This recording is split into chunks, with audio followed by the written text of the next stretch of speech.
Well, Jack, Starring's a forward these days. It could have had 9 on the weekend.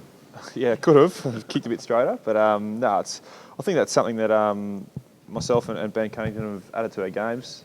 Played forward as a junior a little bit when we were a bit younger, so it comes naturally. And you saw last week, Cunners went forward and kicked 4 goals, and fortunately for me, it was my turn this week and got a bit lucky and kicked a couple as well. So I think it just adds a bit of unpredictability to our side and another string to our bow, which is exciting coming into the finals.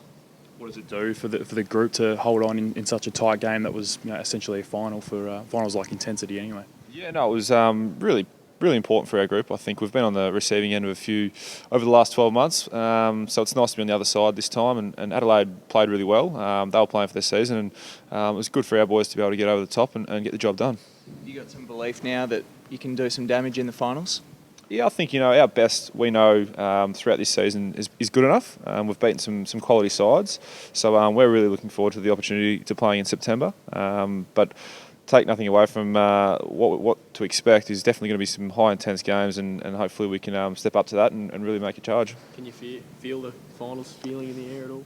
Oh, the sun, not today, but when the sun comes out and the grass gets cut, you can smell it. It's exciting times, and unfortunately for our footy club, we haven't been in September the last few years like we should be, but this year our spot's been cemented, so we're all pretty excited.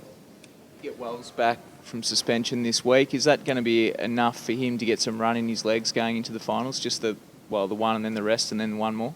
Yeah, I think so. I mean, Wellesley's missed a fair chunk of footy this year, but he showed in his game against the Bulldogs, I think he played pretty well and didn't sort of look out of sorts. So although he unfortunately got a week last week, he comes back this week and have a bit of a run around on the weekend against Melbourne and hopefully look to get in some good form before the first week of the finals, which is exciting.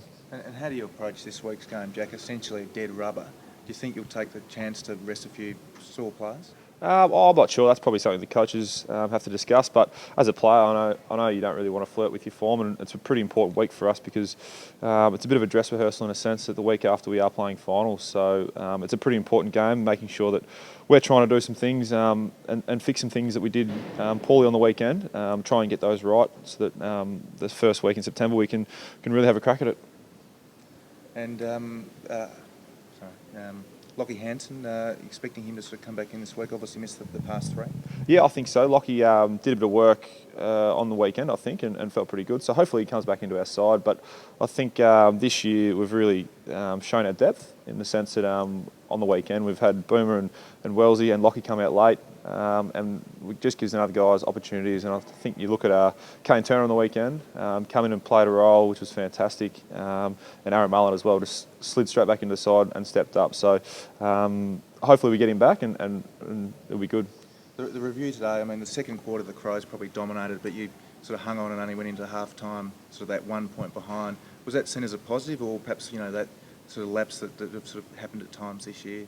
Yeah, I mean, obviously it's a bit disappointing to start well and then to let them back in the game in the second quarter, but football's a game of momentum, and you've got to try and really arrest momentum when it's going against you and then turn it back in your favour. And I think when Adelaide did have possession and were really making a charge, I think we held up pretty well. I mean, they dominated the second quarter, and I think we were only down by 4 or 5 points going into half-time. Whereas probably the last year, especially when teams got on a run, we sort of struggled to hold them up a little bit. But yeah, that's seen as a positive. But at the same time, there's definitely some areas we need to work on before this week and the weeks after.